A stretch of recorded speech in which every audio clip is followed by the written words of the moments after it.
Oh, sorry about that. You caught me sleeping. Hello, everybody.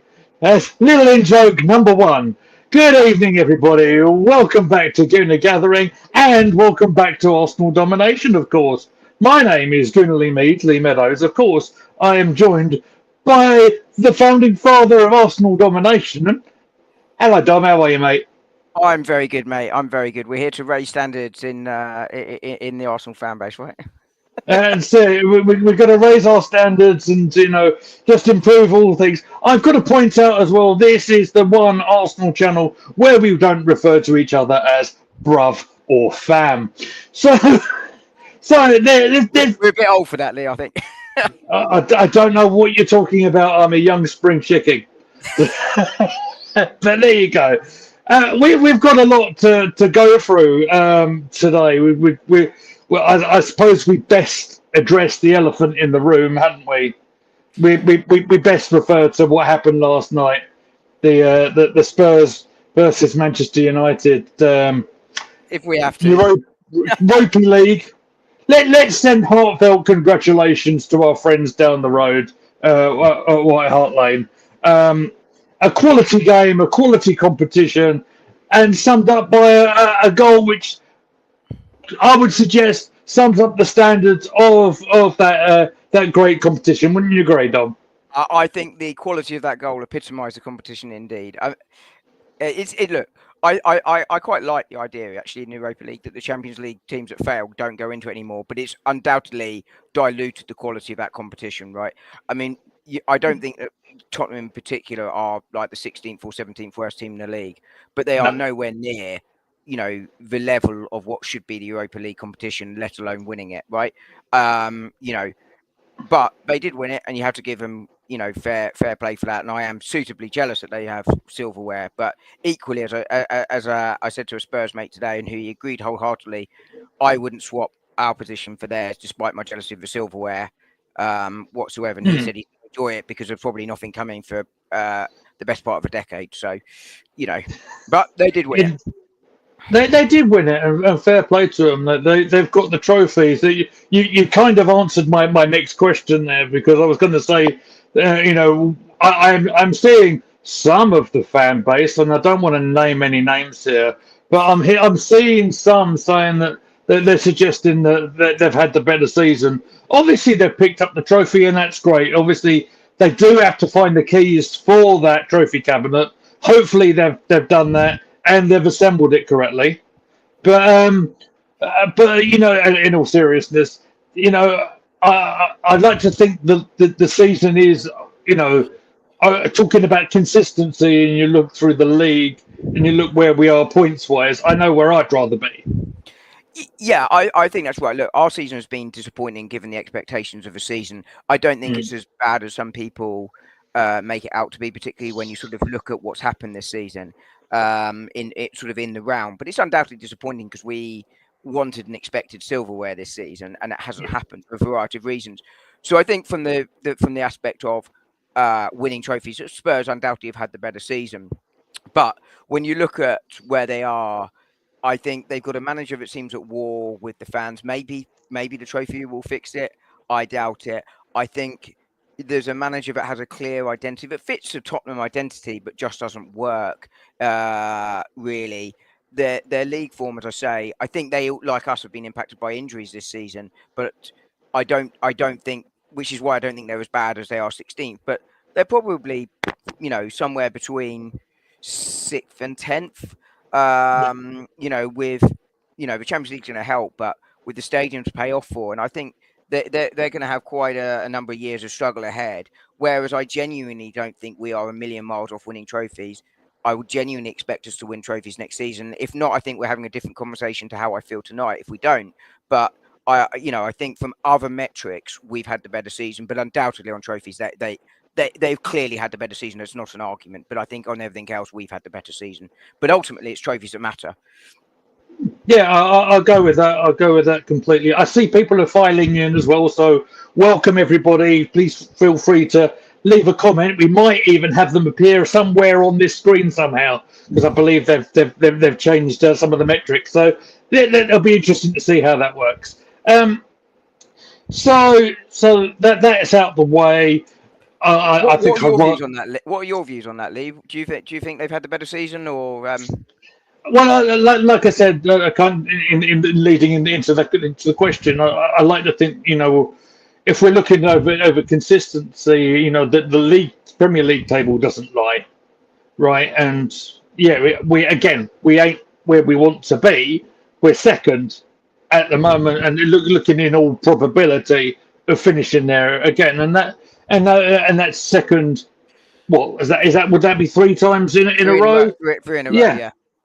Now, you don't get any silver, runners up cup sort of thing here. I know that, and it's always nice to pick up a trophy, etc. But league consistency tells me that we're, like you said, we're not a million miles away. Um, Things might have been different had the financial metrics been different, and we've spoken about this many times. We spoke about the January window. We spoke about how, yeah, it was disappointing. I don't think it was totally unexpected that nothing happened because of where we are in the money wise. I think things will be different coming up. I mean, the seasons in the Champions League help with that sort of spending and the PSR and all that sort of thing. I believe, and like I said, we would have liked a bit more strength in depth if you believe what you hear. And I'll be getting a lot of rumours. Silly season's already started. In fairness, if we get players over the line, we've already spoken about Zuba on this channel. It's now Man United have lost to the Europa League. Maybe Gyökeres maybe more likely to come to Arsenal than he would have been to Amarin's United. It's my thought. And he have a clinical striker. Look, I don't even know if Gyökeres is the right option, but it's the popular line, right? And I don't know if it's the right answer, but certainly a centre forward, which boosts the forward line, taking pressure off the likes of Havertz, who he's just back and he's scored what 15 or so goals this season. He's done a great job, in our opinion. I know you kind of agree with me on this one, but he can't do it all on his own. Obviously, you're going to have questions asked about Martinelli and has his development gone backwards against Arteta? That was a question that was asked of us on Twitter, wasn't it, mate? It was indeed, yeah. I mean, I think with the number 9, I think that's definitely going to happen this season. I mean, I've done quite a lot of looking into the financial sort of stuff, Mm. and it's geek as I am, something that interests me. I think it's a really interesting part of the game, and I mean, the club told us last summer that they weren't going to spend big. They was talking about floor raisers, not ceiling raisers.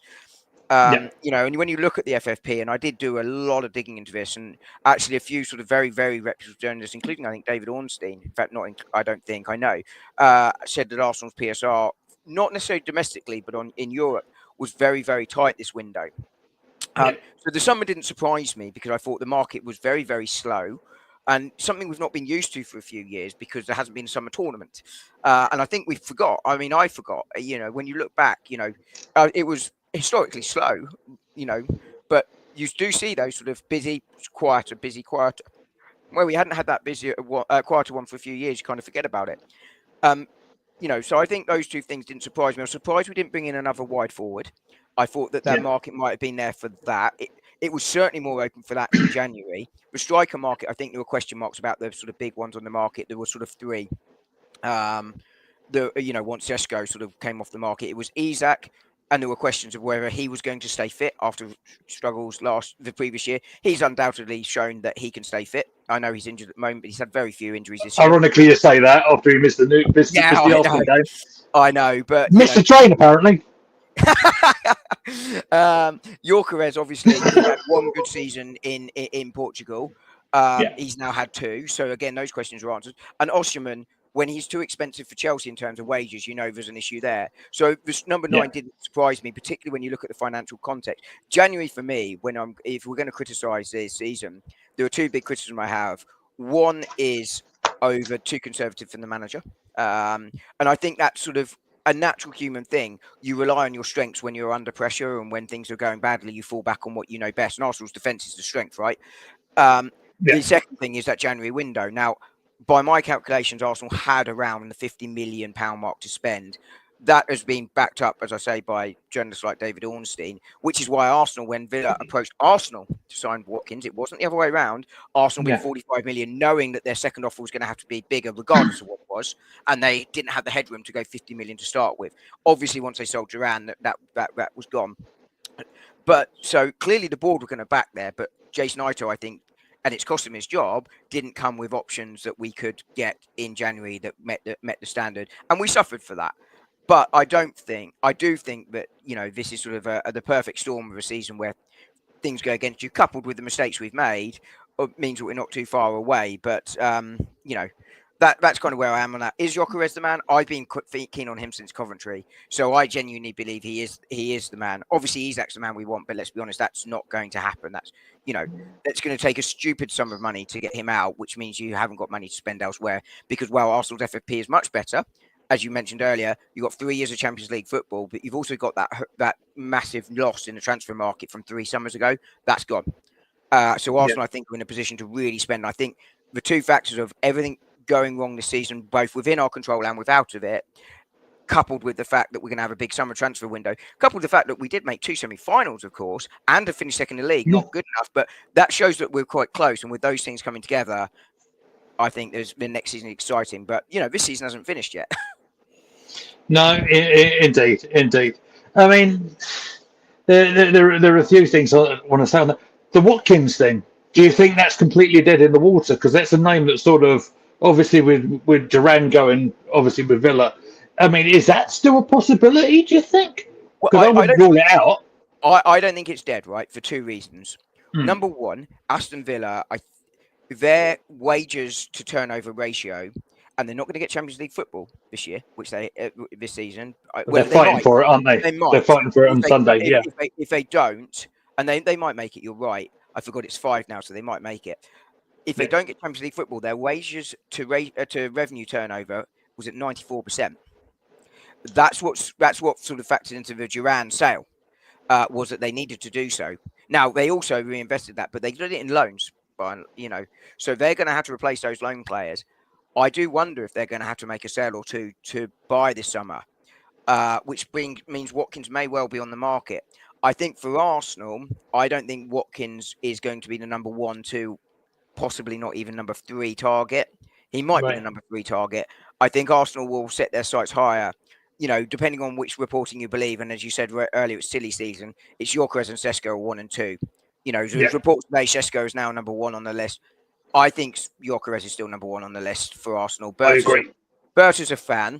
I think Arteta's a fan, but potentially does prefer Sesko, who I think potentially has a higher ceiling than Gyökeres. But crucially, Gyökeres is going to be significantly cheaper. But I think they're the numbers 1 or 2. Then you're sort of going down the list and who's next. And I just wonder if there might be some younger options that they might be looking at ahead of Watkins, who's 29. But I don't, like you say, I don't think you can rule it out at this stage. Let's just say hello to the Sasky Gooner. So Watkins, 30 years old now. How much would he be? Ollie always wanted to be a Gooner. Don't know. I haven't checked his price tag. Has he got a reduced to clear label on it? Well, I mean, I'm not sure what his contract is, but I'd imagine somewhere in and around, Villa have got financial difficulties. So somewhere in and around the £50 million mark will probably get him. But that's money you're investing knowing there's no return at all. And Arsenal, of course, do generally like a return, particularly if they're spending that much. I'm a big fan of Jonathan David. If we brought Jonathan David in, I would sell Trossard, because I think there's your replacement. He can play 9 or on the left or in number 10 if you want. He's free, and you can sell Trossard for, let's call it 20 million for argument's sake. Yeah. That's 20 million profit, and you've made the like for like, and you can still go out and do more. And I know Sasky Gooner is a big fan of Jonathan David too. I made a video on him in January, and I think he was terribly excited about that one. Fair enough.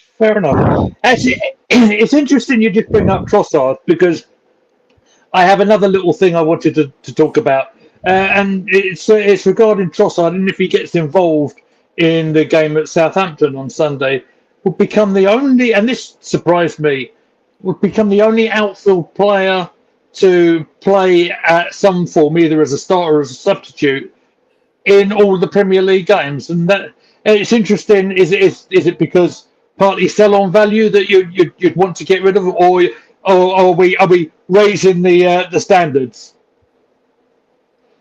I think it's both. I mean, firstly, I just want to reiterate my correction because I said that I thought I didn't include Trossard in the one or two players that have been fit all season for Arsenal out of their entire Yeah. squad of 25. Trossard, of course, has been. So, Mm. just to reiterate that mistake I made on Monday on Josh's channel to Gooner. I think the reason I'm not proactively selling Trossard, right? But Trossard has 1 year left in his contract. He is apparently close to agreeing new terms, and discussions are ongoing, which suggests we're not going to sell him this summer. But the reason I would contemplate selling Trossard, he's had a down season, but I think you can talk about a lot of players in that. And, I spoke about sort of how the season's gone earlier. But I think for Trossard, he is someone with a little bit different. And I think you'd have to replace that. I would be a big fan of, say, Eze or Jonathan David coming in. Little bit of a different player to what we have. And I think that's important. It's why I think a player like Jack Grealish is actually quite important at City, for instance. Just something a little bit different that can sort of do something unexpected and create something out of nothing. So I think out of those two, if you sell him, you have to replace him with a similar sort of player. The reason I would do that would be you get some money in, 20 million. And we know that with the way PSR works, if you sell Trossard for 20 million, you're basically, that's 20 million into the kitty this year. If you buy someone for, say, 60 million to replace him, you're actually, for a 3-year deal, that's 20 million, 20 million, 20 million in the way it works, which allows you to sort of spread those payments a little bit. And Arsenal are going to do big business this summer. So sort of a sale or two like that goes a big way. And he's probably got 2-3 years left at us, probably, given his age. I also, and I think that's why you potentially look to sell Trossard, but only if you get that replacement in. And the reason I like this David one is that's 20 million profit essentially if we bring him on a free. Well, it won't be because we say pay 10 million signing on weight bonus, and then you sell Trossard. It makes a nice thing there. But the crucial thing, if he goes, he needs replacing. It's the same with Martinelli. If we sell Martinelli, we will need to replace him as well. You'll need to, right? But I mean, it's an interesting thing because I think we often talk about the importance of the squad depth and having players. I still think there's a player in Martinelli, but I don't, because we've had the injuries and stuff. I think it's important to bulk that squad up a little bit. But I understand what you're saying about trying to balance it a little bit as well. Money in, money out. I just see the comments on the right-hand side of the screen. Look, it's worked. Yeah. Technology. I made a couple of them big as well. We should, having said hello to Gooner, we should also say hello to Niall as well. Absolutely. So hi Niall and welcome. But yeah, I think you're right. I mean, I put a video out today, was it? I don't know. Can't remember now. On squad size. I should know. It was today. Yeah, it was today for that one. Yeah, there we go. On squad size. And obviously you've got to take Pep's comments yesterday with a pinch of salt about quitting if they don't reduce the size of a squad. But I mean, Arsenal have a squad of 25 right now, but you've got to take out Jesus and Tomiyasu till December. So that's interesting. But I don't think you want to go much beyond 25 either. And Max Dowman coming in, we might touch him later. He kind of makes you 26. So probably the size is right. What you need to do is rebalance it slightly. We talked about this, both of us, in the summer, that we have one defender too heavy and one attacker too light. And if you rebalance that, it's probably numbers-wise the right side, but you want to sort of boost the quality. And someone like David coming in to replace Trossard, for me, is a level quality. But actually, that gives you money then to go and basically upgrade Raheem Sterling, which I think even I could do right now. But, I'm up for that, and I've got a dodgy knee. I nearly scored on Monday from the halfway line with a header. Thanks very much. Very nice. Yeah, I heard the keeper coming. Highlights on the Twitch channel, right? I wish it was filmed. I outjumped the centre back, and I'm only just over 5 foot. And I'd gone on an adventure from centre back myself, and I won a header. But I instead of flicking it sideways, I heard the goalkeeper coming, mostly because he shouted Geronimo. Brilliant. So instead of heading it sideways, I flicked the header on, and it went over them both, coupled with the goalkeeper suddenly turning Geronimo into a series of expletives as he charged back as quickly as he could. But unfortunately, it bounced wide. But it was a very funny moment, to be fair. Brilliant. Thank you for that. That's made me laugh. Sasky Gooner saying, if Saudis want Trossard, get for him out, I would sell. So many rumours going around. Even Arteta was addressing the Rodrigo one in the press conference today. Of course, Sesko, Gorkarez, Nico Williams. I think, wouldn't mind Simeone or Mbamo or Lookman. Get JD and Sesko. I mean, like I said, I'll say this: no matter who the club bring in, someone's going to go and have a moan on Twitter, aren't they? Yeah, let's see who we bring in. Look, there's going to be a lot of sort of talk, right? I mean, if we bring in two, I'm happy with something like an Mbermo or David as one, and then the other one being sort of a higher quality one. But yeah, I think this summer's exciting, but you've got to take these rumours at the moment with a bit of a pinch of salt. We should say hi to Luke as well. Hello, mate. Can't believe we're getting Sesko. I wanted Gooner. Don't get carried away. Nothing's signed yet, people. Just wait for the official, yeah? Yeah. We get very excited on this platform, don't we? When someone says something and it's got to be guaranteed true. Look, let's just say. Yeah, I mean, I think there are discussions going on about which one to do, right? And there'll also be discussions about what happens if we don't get Gyökeres. And I think this is where these sort of stories leak out. There's also misdirection, right? You put stories out to misdirect to sort of go, well, we're not all in on Gyökeres, so, maybe there's some room on price. You want, those sorts of things, are going around. So I at this point in time, I don't really believe a lot. Yeah. It's True Gooner's in the chat as well. Hello, mate. Good evening, he says. It's great to see you, my friend.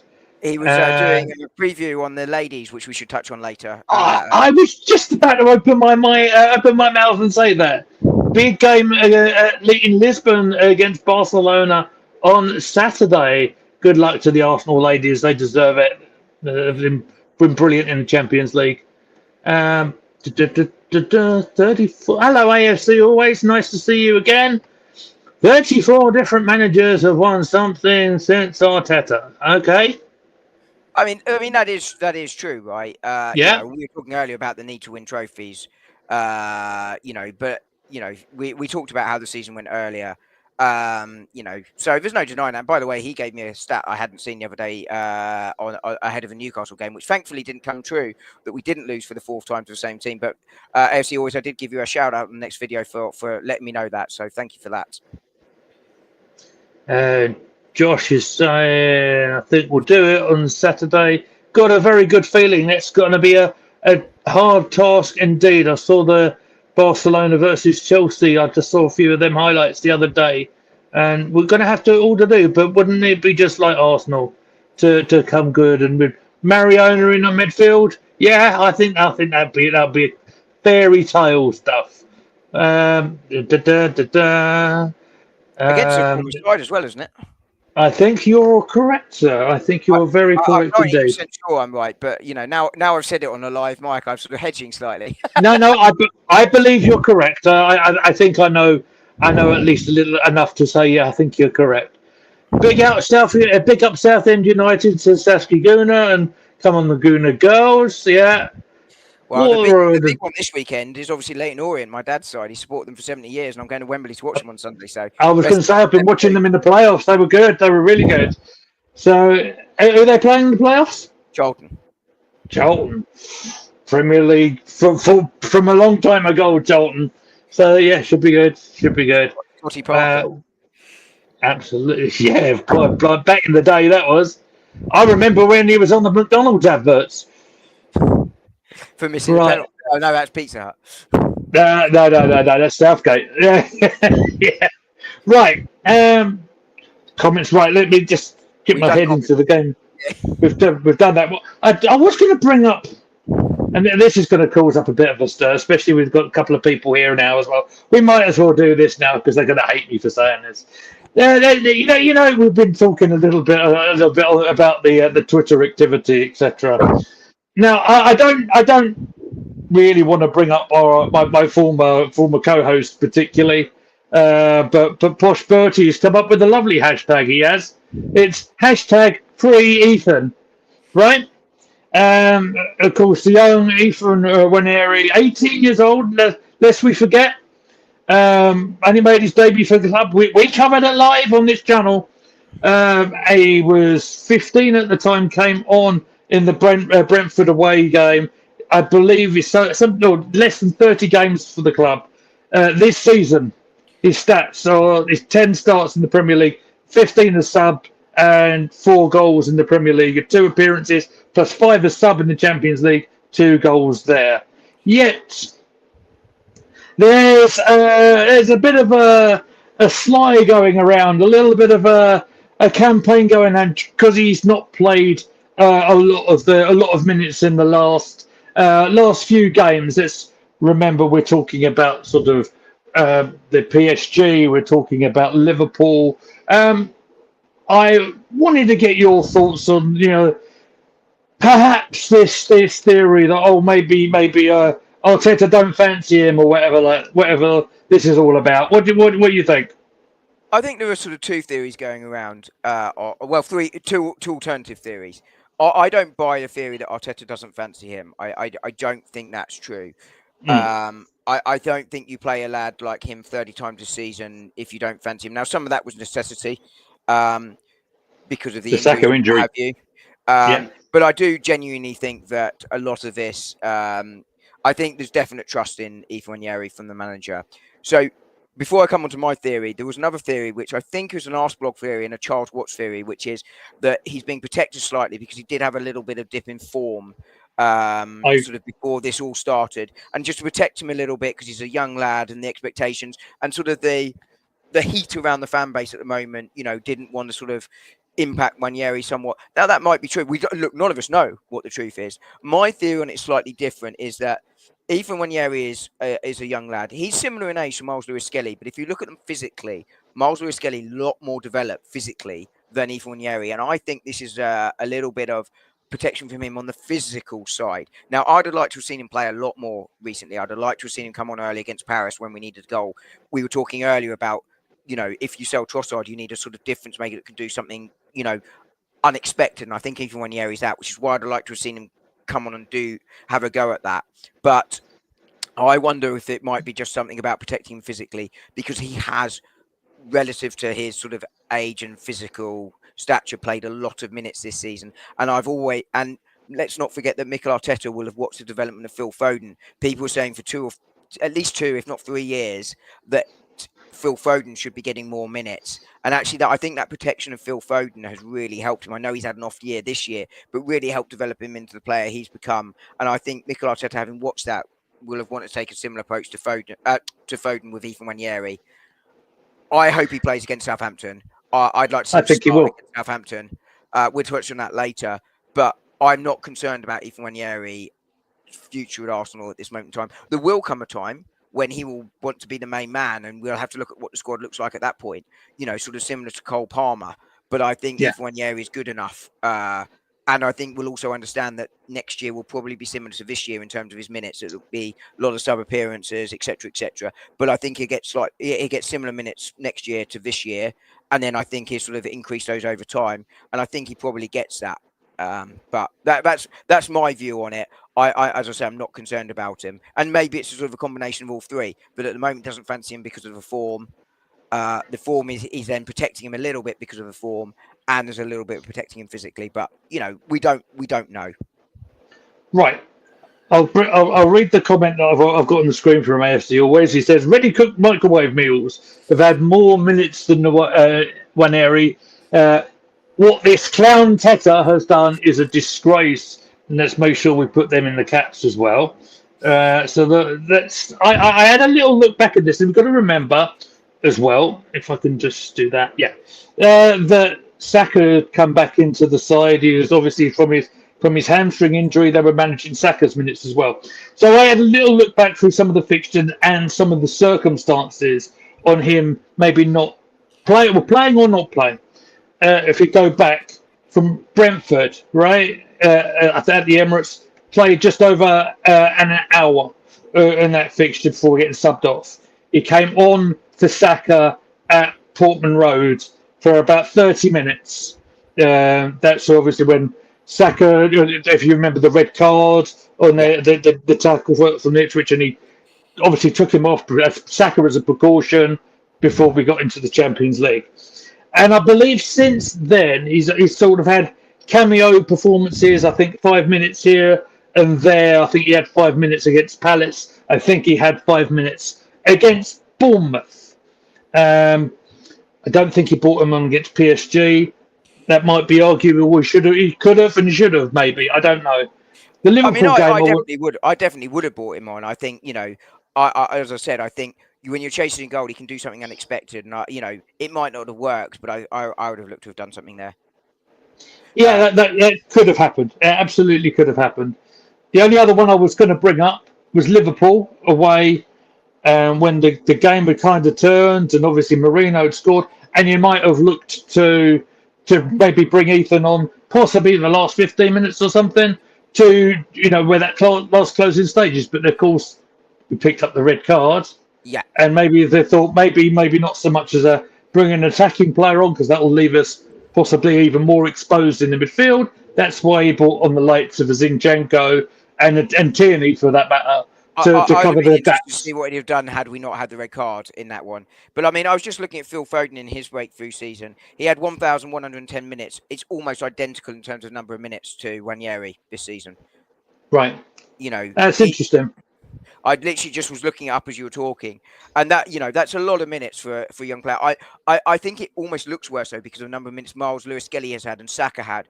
But if you look at those two, they're physically far more developed. And if you look at Emil Smith-Rowe, who played as many minutes in that Saka's breakthrough season, he was a little bit older, I think. I think Smith-Rowe's a year older, isn't he, than Saka? But he looked much slighter than Saka. And I do wonder whether those injuries that he then picked up 18 months later might have been as a result of being underplayed at that age. I don't know. I'm not a doctor, but just speculating. So I'm not concerned about Ethan Ranieri. I think if he gets a drop in minutes next season or even the season after, he's not increasing his minutes, that's when I'll be concerned. But he is just still 17 at this moment in time. Yeah, well, I think he's just turned 18 actually. But yes, the point is valid. He's still a very young player, and like you said, it's the same thing. You did your video on Max Dowman when he comes into the side, which apparently he's going to do so next season at 16 years old. I think is awful young. I think for them to be promised to be into the first team. I know he's already training in the first team. And I know he's a heck of a talent, or it certainly looks a heck of a talent when you look at the footage from the under 21s or the under 18s or wherever we're looking in the Youth Cup as well. But it just seems I'd be wanting to put the brakes on just a tad. That's just my view. Yeah, I mean mine too, right? Thanks, Matt. Matt has just said here that he's 16 in December. And of course, Max Dowman couldn't play this year because he was registered on under 15, which is why he couldn't play. But Ethan could when he was sort of a similar age because of where their birthdays fall. But I'm with you. I think I'd be surprised if Max Dowman got as many minutes as Ethan has this year, next year. I think if he gets somewhere in the region of 400 or 500 minutes, I think that's perfect. I think, as I said yesterday, you see him increasing with the first team, training with the first team at full time. You'll see him in some match day squads to experience the first team. And I think that'll be really, really good for his development. I think it's important Arsenal show him that there's a pathway through to the first team because, of course, he can't sign a professional contract till he's 17. So we've still got 18 months with this new armed information from Matt, until he can sign a new deal. So, you want to show him there's a pathway there. Yeah, but in the same breath, if we're playing a 16-year-old potentially in our midfield or forward area, you'll be thinking, well, if that's happened, what's happened to the signings? Yeah, absolutely. Unless you're doing that in, say, the League Cup because you draw Preston, or actually we're beating Leeds United 4-0 and you're bringing Max Dowman on for the last 10 minutes to sort of give him, that sort of thing. But we certainly shouldn't be relying on him because something has gone hideously wrong if we're relying on Max Dowman at 16. Yeah, absolutely. And then people are going to be saying, well, why are you resting people in the League Cup again? Because we have this argument all the time. Yeah. But there you go. It's a big trophy, apparently. Absolutely. It's a major trophy, of course. Yeah. It is four for the trophies that you want to win. Mm-hmm. Absolutely, it's one to win, but certainly, and it's and we might as well say it while we're here. fair play to Eddie Howe and his Newcastle side. They absolutely deserved it.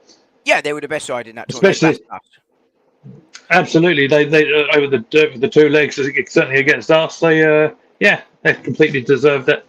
But there you are. No point in looking back in the past for us, there is there? No, that was a painful live stream that we did on that first leg. It was, wasn't it? It was a good time. I want to just talk about one other young player. We just covered him a minute ago in Miles Lewis-Skelly picking up Scholar of the Year. I don't think that's a surprise, being that he's come absolutely from the youth team and made left back his own over this season. I think that's an extraordinary achievement for someone so young, coming into the England setup as well, scoring on a debut. We were told that if Arteta keeps MLS left back, Arteta will be ruining his career. We were told that yesterday on a certain social media outlet. Do you agree with that point of view, or do you think that he's actually settled in quite nicely? And the way Arsenal play, he actually goes into the midfield place, which is quite natural doing anyway. Yeah, I think it's interesting to watch Miles Lewis-Skelly. When you look at revisionist history, you would go, well, why did we sign Calafiori? Why didn't we sign an extra attacker in the summer?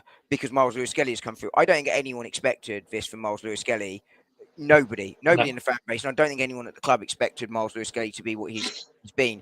I think unless he got dribble past in the second leg, and I don't recall him being dribble past in the second leg against Paris, he was the only defender to not get dribbled past in the Champions League this season that had played over 5 games. And he played against some top wingers. He played in the Real Madrid games, he played in the PSG games. He's been fantastic. No one saw it coming. And you rightly pointed out, the way Arsenal play, our left back pretty much plays midfield.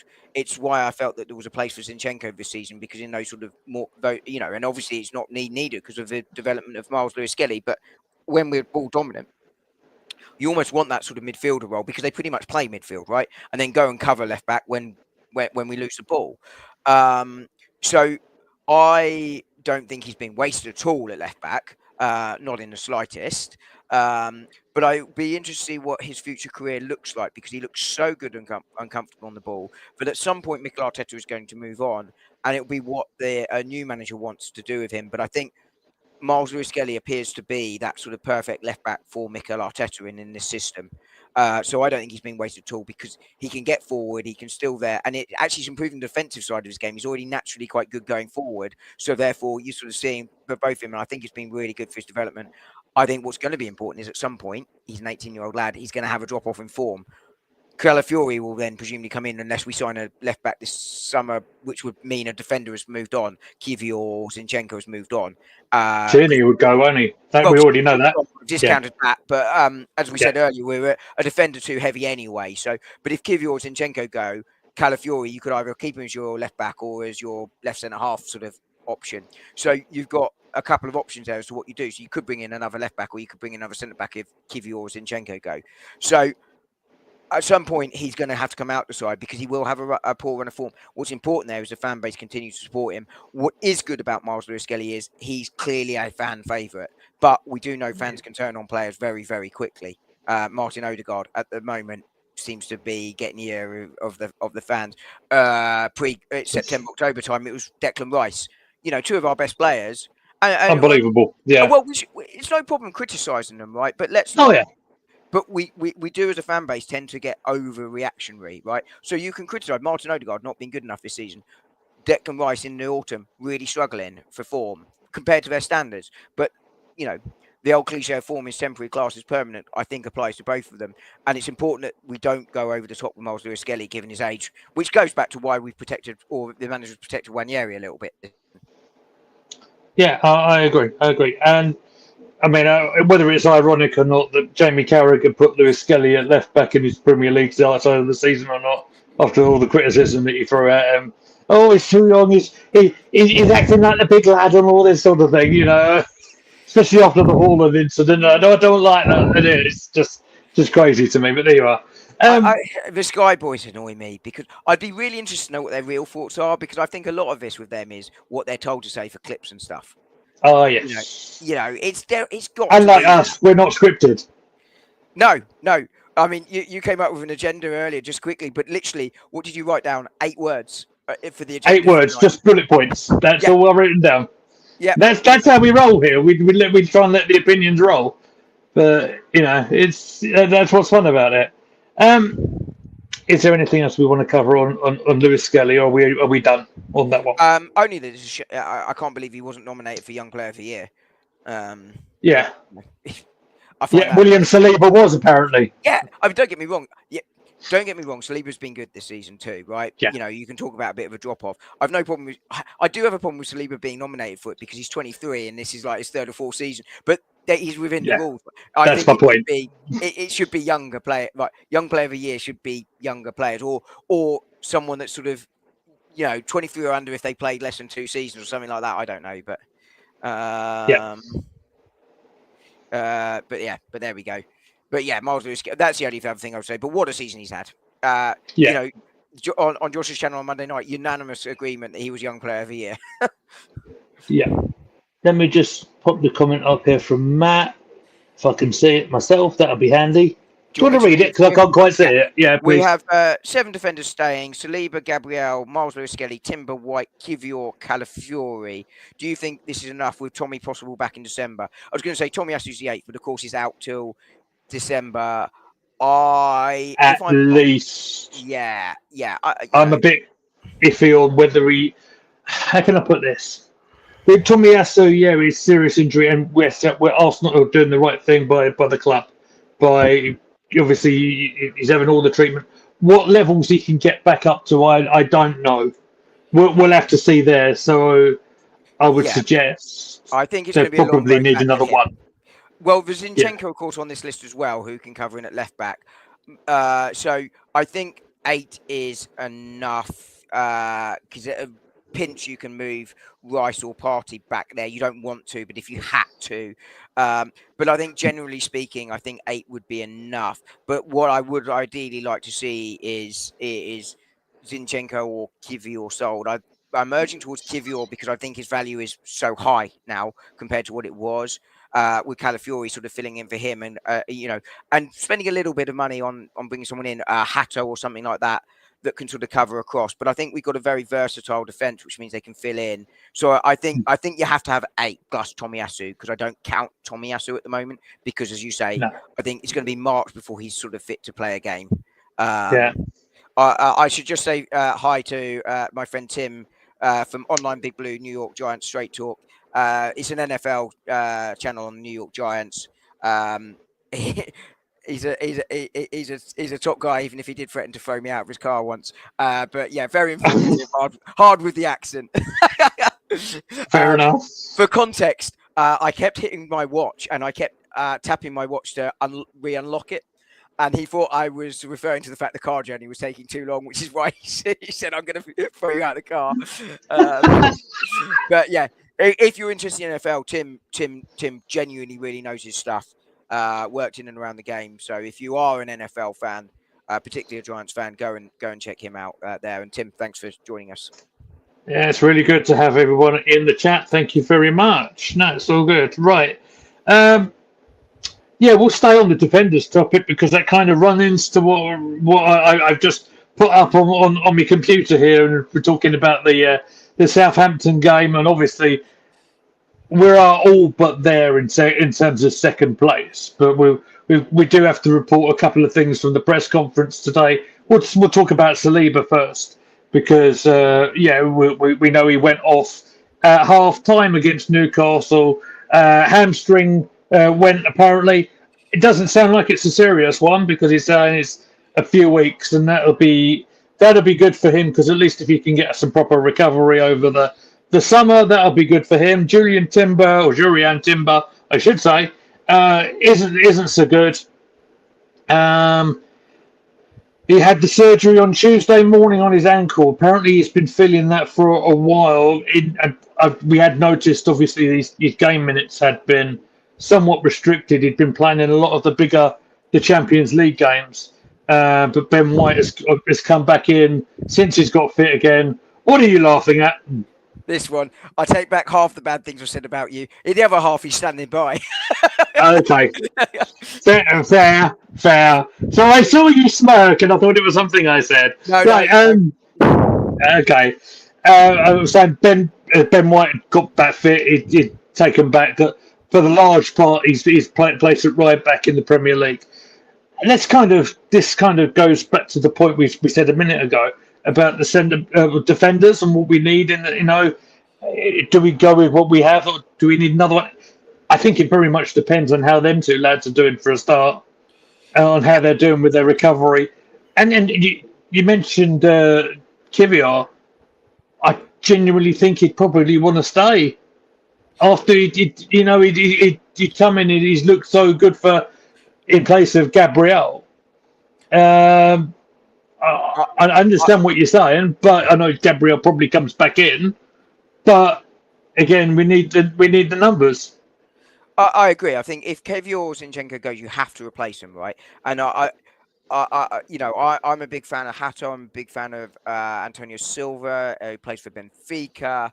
I never thought Huijsen was coming. It made sense for him to go elsewhere where he was going to start.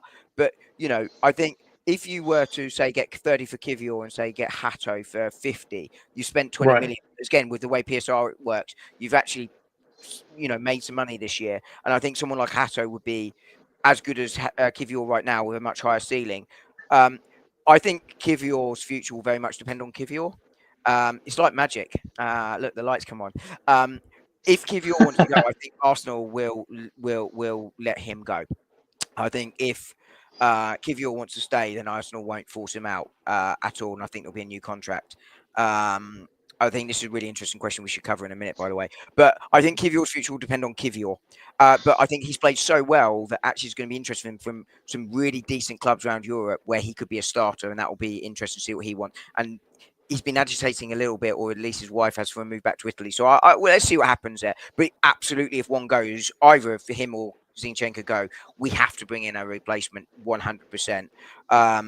In terms of William Saliba, we have heard that it's not serious before, which has been followed by surgery, but by all accounts, it's been around and what have you. So it doesn't seem it seems that this one genuinely isn't too bad. He definitely doesn't play against Southampton for me. Yeah. Even if there's a chance, like we need to make sure there isn't an 8-goal swing against a side with 12 points this season. Calafiori and Kivior did, by all accounts, I didn't see the game on Sunday because I was at the junior football tournament, did very well together at the back. They did. If that's not good enough to keep Southampton out, or at least to beat Southampton, then we might as well all go home, right? Yeah, well, I think we are home, but I know what you mean. We're the Dell, not the Dell. St. At the Dell. That's how we are, mate.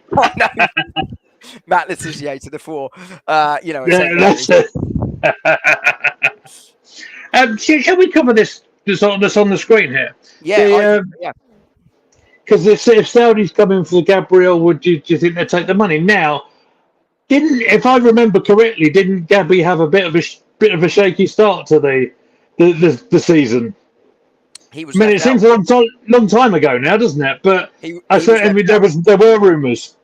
He was left out for tactical reasons, which I think related really to the fact that Saudi were interested. Right? I always felt that Kivior was fine. I was never worried about Kivior, and I took a lot of flack for it in October. Well, I said he's coming in cold. He's definitely made the mistake against Palace. It was. We covered that game together. Funny enough, he looked shaky. But it's really hard for a defender to suddenly come in for one game after sitting out for so long, particularly defenders and goalkeepers.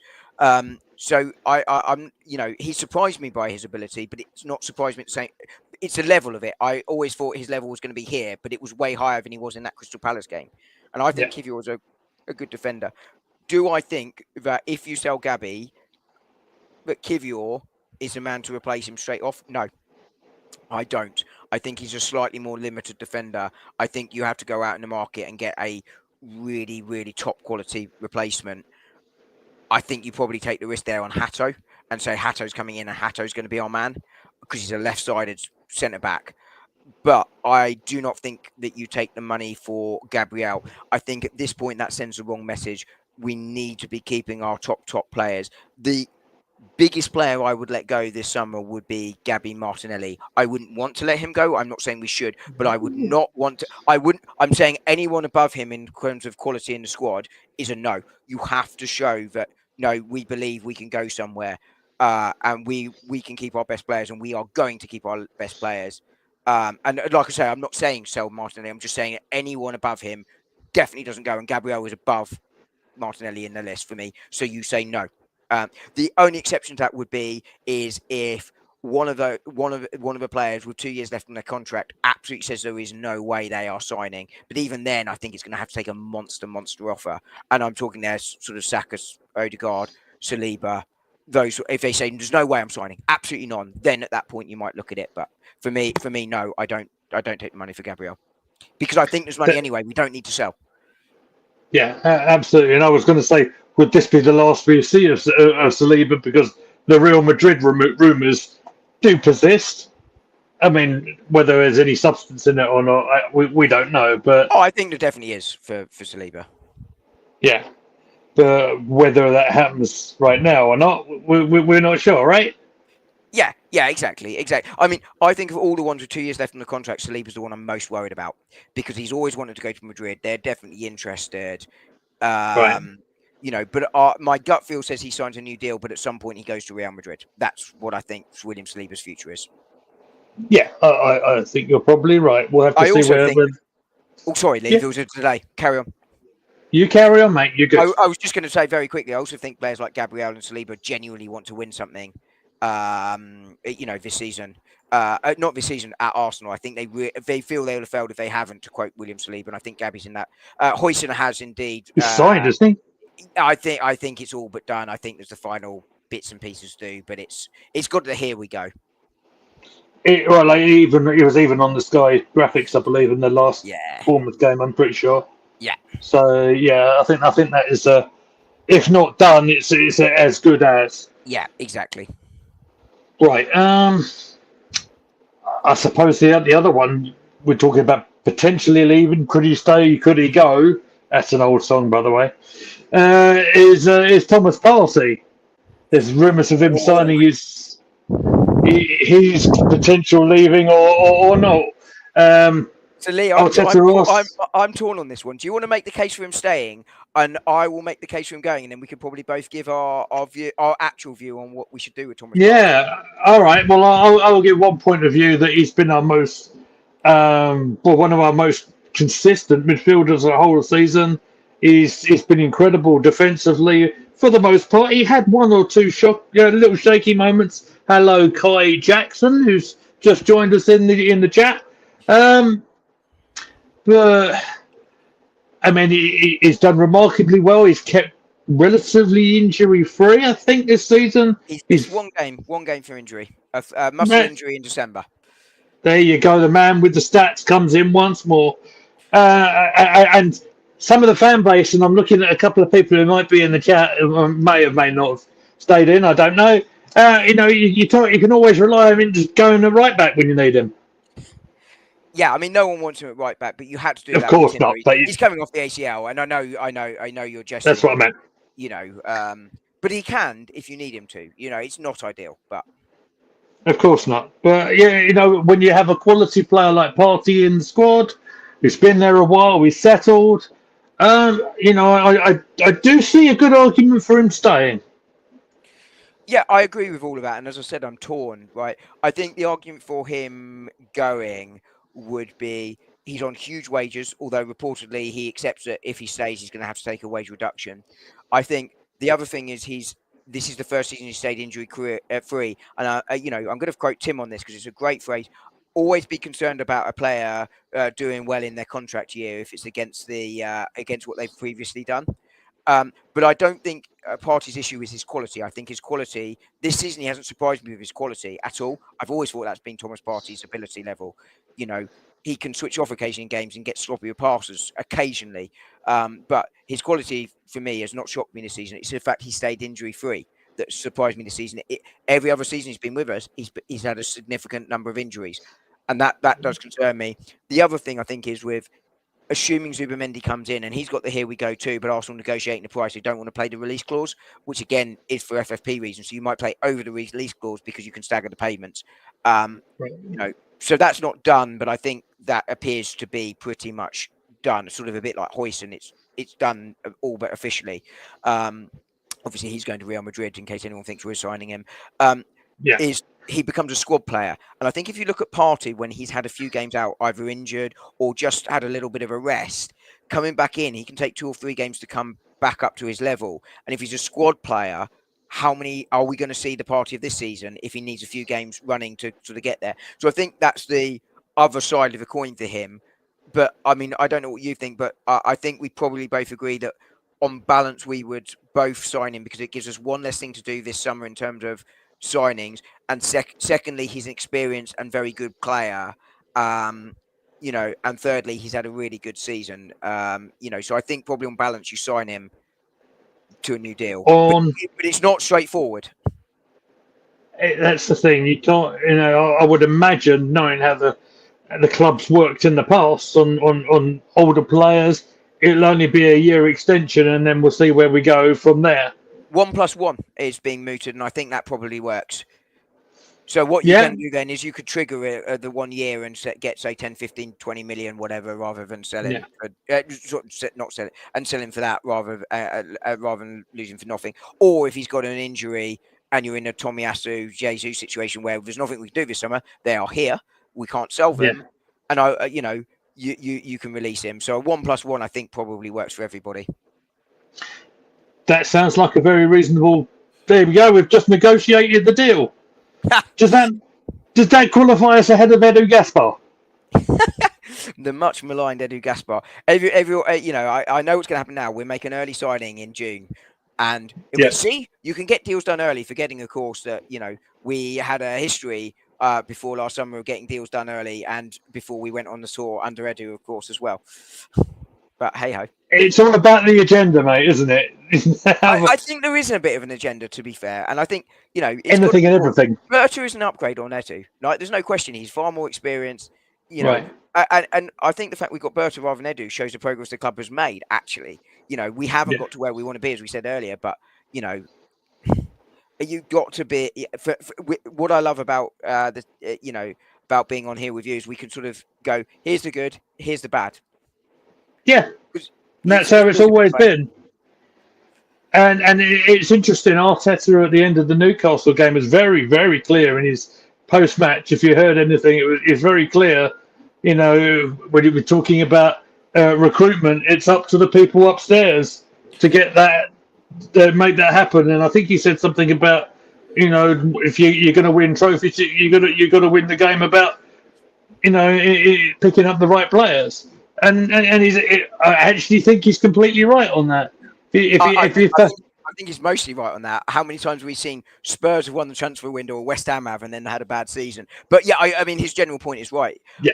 I actually did a video on this on Tuesday because I was too tired on Sunday when I got home for the Monday video.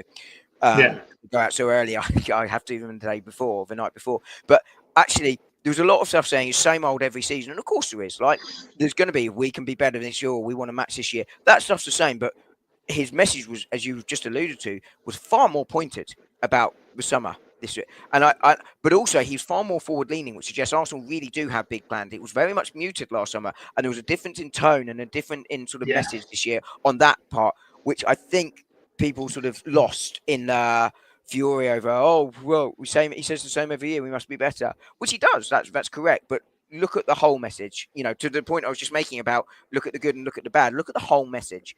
It was very pointed. And he's been very clear, by the way, since January about the need for attacking reinforcements in particular. Very, very clear that he wanted them in January. So for those saying that Mikel Arteta was the reason we didn't sign him in January, I think that's for the birds. Now, he might not have said he wanted Tell.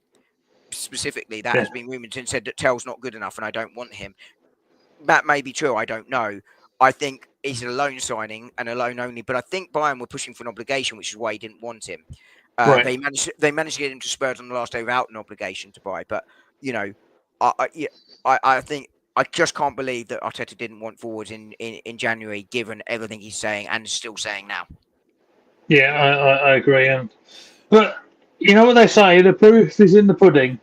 And if we come to start the season in August and we're still where we are, then I think the tone of how we're saying this might be a little bit different. But I Oh, can't see. absolutely, I absolutely. yeah, and that'll be. Someone said, "Oh, yeah, it was Spencer in our group." I think there's pressure on in the people in the hierarchy. Yeah, I think there is pressure. There's pressure from fans' expectations. I'm sure there's even player expectations on up in what we already have in the squad. Yeah, absolutely. Yeah. And so there should be, right? I think Mm. Arteta is angry and disappointed with how the season's gone, and I think he does Yeah. feel that the world has personally been against him this season because that's sort of how his character is. And in some ways, he's been unfortunate. I very much liken it to the Klopp season 2 years ago. I actually liken the whole Arsenal thing at the moment to Liverpool. I think the difference, obviously, is that Liverpool did it a little bit quicker, and I think that's because they had a more experienced manager. They also had not the fortune because they did this and they had the fortune to sell £120 million player in Coutinho and invested that straight back into the squad. Yeah. You know, that they deserve credit for that. We haven't had that £120 million sale, so therefore those two things combined. But the proof is in the pudding. He has to win something next season. I said that this season, and I just want to clarify. I have changed my view based on how the season unfolded and the mitigating circumstances around it, not detracting from the mistakes that have been made.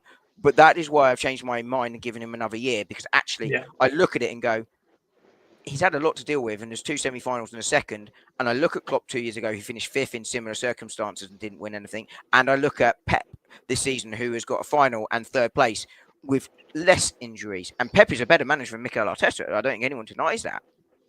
And that's what gives me faith. But he has to win something. Even if the same circumstances happen again next year, at that point, you have to then look at the manager and go, well, what's going on here? And, so I Yeah. think he is under massive pressure and he has to deliver. He has to prove he's not Pochettino at Spurs and that he's, Klopp at Liverpool. And I'm not trying to compare him to Klopp, but you know what I mean. That actually all your work will get you there eventually. Yeah. Fair enough. I do want to sort of try and wrap it up relatively soon if we can, because we've gone over an hour, and if I spend any more time in my daughter's room, I think I might get a telling off. If you Yep. see what I mean. Of course, So, he's going to go to bed. well, if you know anything about our sleep schedule, mate, Well, yeah, true. doesn't happen really. Um, let's just briefly talk a little bit. I do want to mention Kai Havertz made his playing return as a brief substitute appearance in the last game against Newcastle. He was looking fit and well. Did you notice he bulked up as well? He was looking like he'd spent a good few hours clanging and banging in that gym. I don't know. Well, there might be a video going on your channel tomorrow. It might even go on ours as well about Kai Havertz. So keep an eye on that. 8 o'clock tomorrow.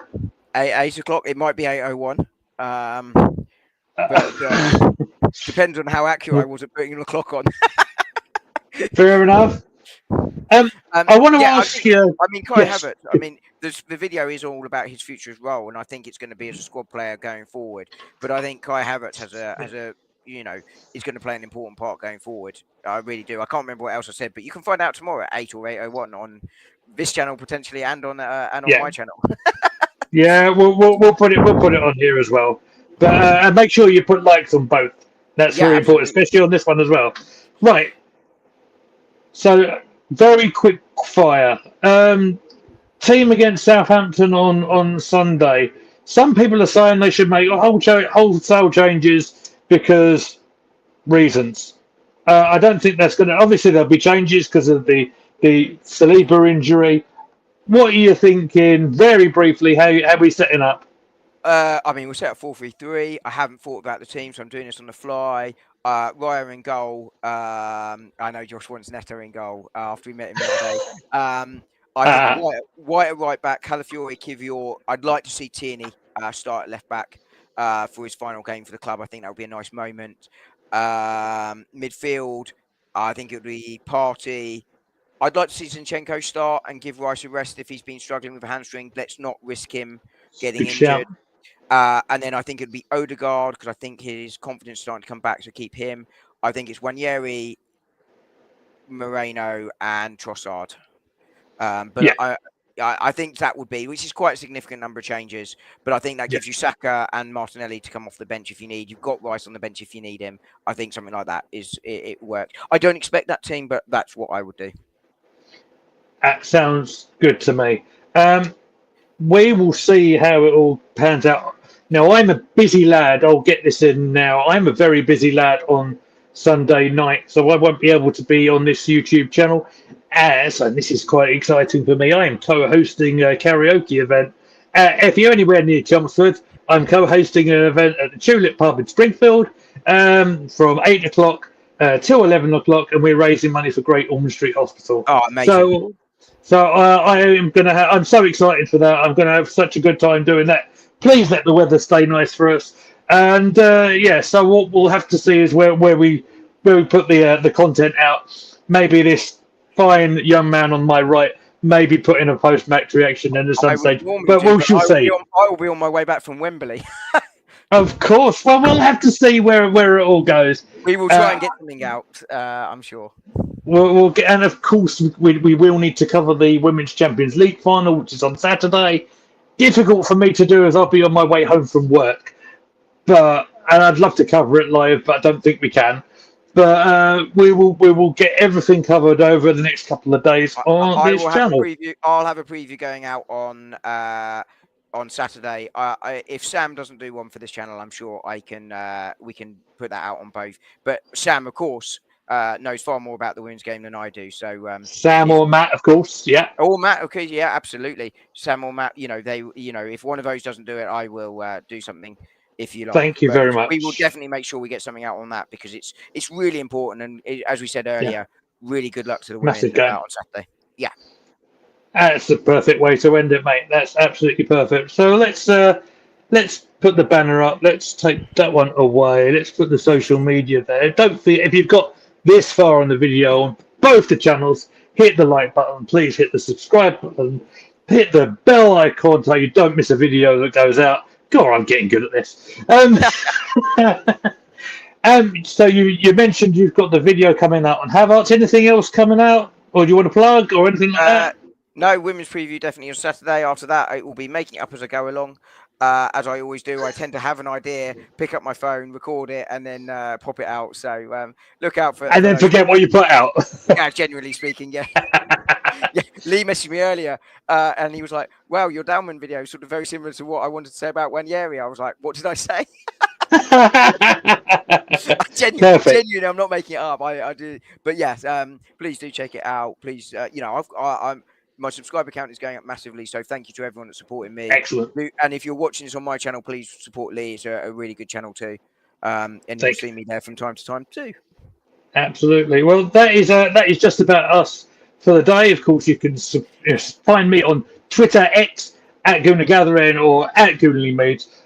If you wanted to watch some more content, I believe Josh, True Gooner, has just gone live again. He's gone live with the Gurkarez video, I think. So. Yes. Give that a watch if you like. Talking to Spencer, there he is. Hello, mate. We are just getting out of here, mate. But catch us up on the mind. Just don't catch up. Absolutely. We're going to get out of here, guys. Enjoy the rest of your night, and we'll see you soon. Cheers for watching. We're out. Right.